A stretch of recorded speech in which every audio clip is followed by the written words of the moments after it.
बार एक गांव में कृष्णा नामक व्यक्ति रहता था।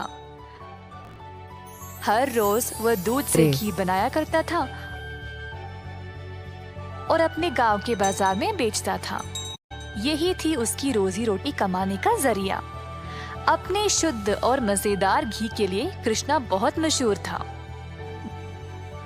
घी ले लो, शुद्ध देसी गाय का घी ले लो, घी ले लो, घी ले लो। एक दिन एक मिठाई वाला सुंदर ने कृष्णा को बुलाया और 1 किलो घी के लिए मांगा। कृष्णा गया उसके पास। कृष्णा भाई, मुझे 1 किलो घी चाहिए।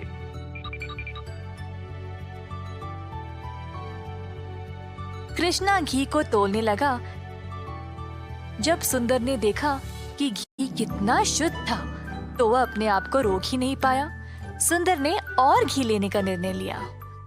रुको कृष्णा, मुझे तुम 1 नहीं 2 किलो घी दे देना। पता नहीं बाद में बचेगा या नहीं।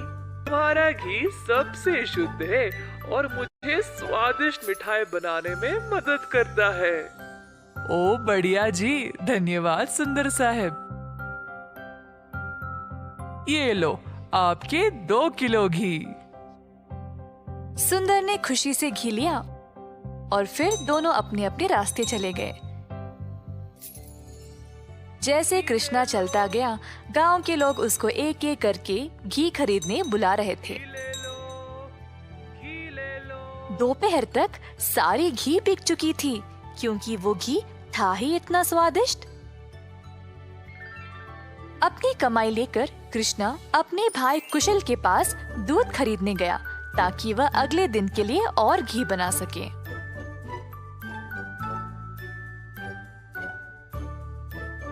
हर रोज कुशल देखता था कि उसका भाई बहुत घी बेचकर अच्छा पैसा कमा रहा था और उसका कारोबार दिन पे दिन और भी ज्यादा बढ़ने लगा।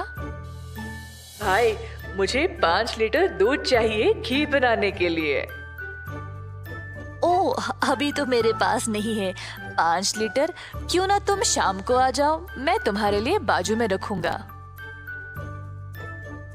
कृष्णा के निकलने के बाद कुशल की पत्नी उसके लिए पानी लेके आई। देखा कमला, कृष्णा की तो किस्मत ही बदल रही है। दोपहर में ही इसने सारी घी बेच डाली और दूध के लिए वापस आया था।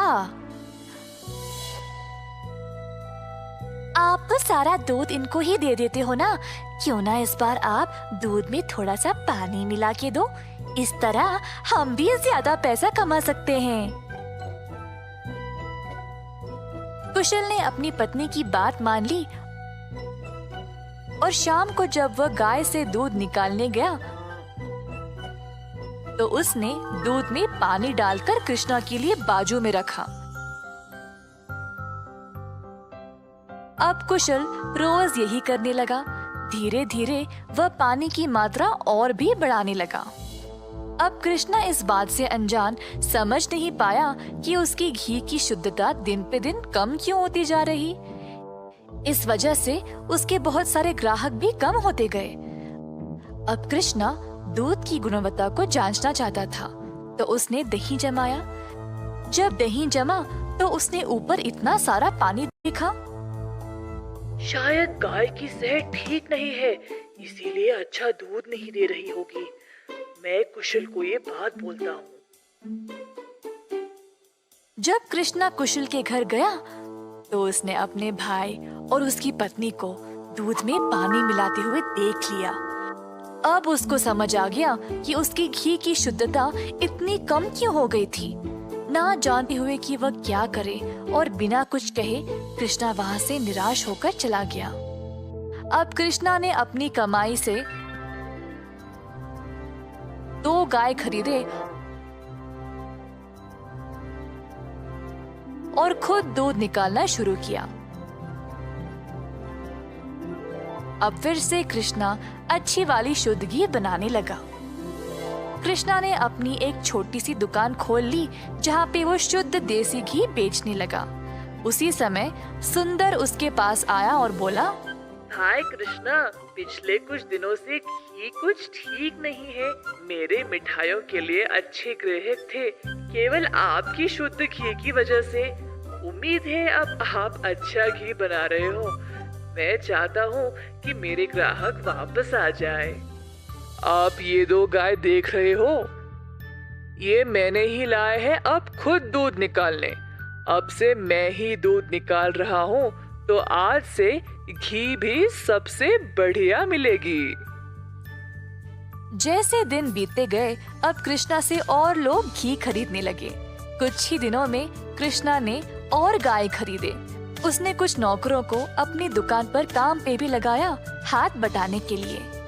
अंततः कृष्णा काफी अमीर बन गया और ईमानदारी से अपना कारोबार चला रहा था। इसी दौरान कुशल, जिसने अपने ही भाई की प्रतिष्ठा को बर्बाद करने की कोशिश की, गांव में अपने मिलावटी दूध के लिए पकड़ा गया। अब कुशल दूध भी नहीं बेच पाया और जल्द नुकसान में पड़ गया। उसे समझ नहीं आया कि अब वह क्या करे। कुशल को अपनी गलती का एहसास हुआ और अपने भाई से माफी मांगने गया। उसने कृष्णा से भीख मांगी माफी के लिए और नौकरी के लिए, ताकि वह अपने कर्जों को चुका सके। दयालु कृष्णा ने तुरंत अपने भाई को क्षमा कर दिया और गायों और कामगार की देखरेख के लिए काम दे दिया। इस कहानी से हम ये सीखते हैं कि दिल से माफी मांगने वाले को माफ कर देना चाहिए और हमेशा एक अच्छी प्रतिष्ठा रखनी चाहिए। अगर आपको ये वीडियो पसंद आया हो तो वीडियो को लाइक करें और चैनल को सब्सक्राइब करें।